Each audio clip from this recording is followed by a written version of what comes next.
আসন্ন নির্বাচন সামনে রেখে দেশের বিভিন্ন স্থানে জনসংযোগ করছেন জাতীয় নাগরিক পার্টির নেতারা।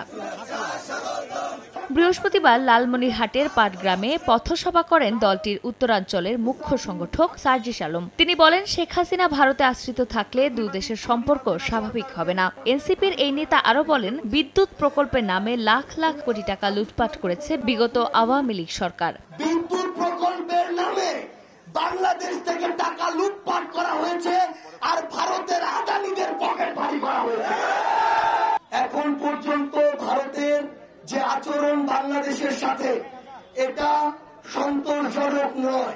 পাটগ্রামে পথসভা শেষে হাতিয়ায় গণসংযোগ করেন সার্জিস। এ সময় তিনি বলেন, ইসির প্রস্তুতি না জেনেই ভোটের সময়সীমা বেঁধে দিচ্ছে একটি দল। যে অন্যান্য রাজনৈতিক দলগুলোর সাথে কথা বলে তিনি এবং সামগ্রিক বিবেচনা একটা নির্বাচন হবে, সেখানে আইন শৃঙ্খলা রক্ষাকারী বাহিনী এখন ওই অবস্থায় আছে কিনা, বিচার বিভাগ ততটা ফেয়ার কাজ করতে পারবে কিনা, এবং সবচেয়ে গুরুত্বপূর্ণ নির্বাচন কমিশন নিয়ে অনেক অভিযোগ আসছে। আমরা হাইকোর্ট থেকেও এরকম বিভিন্ন মন্তব্য পেয়েছি। এই নির্বাচন কমিশন একটি ফেয়ার ইলেকশন দিতে পারবে কিনা, এটা সবচেয়ে গুরুত্বপূর্ণ।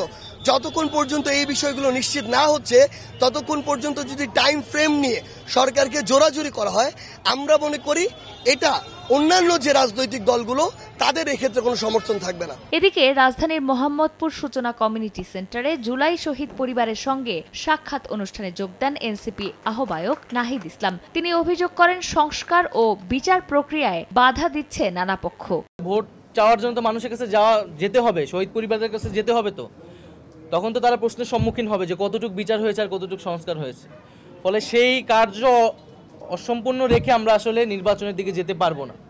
আমরা বলছি না নির্বাচন আপনি পিছান, বরং নির্বাচন নির্ধারিত সময় করেন, কিন্তু তার আগে অবশ্যই এই কাজগুলো করেন এবং সেই কাজগুলো আসলে করা সম্ভব, এবং সেই পরিকল্পনা রোডম্যাপ জাতির সামনে উপস্থাপন করুন।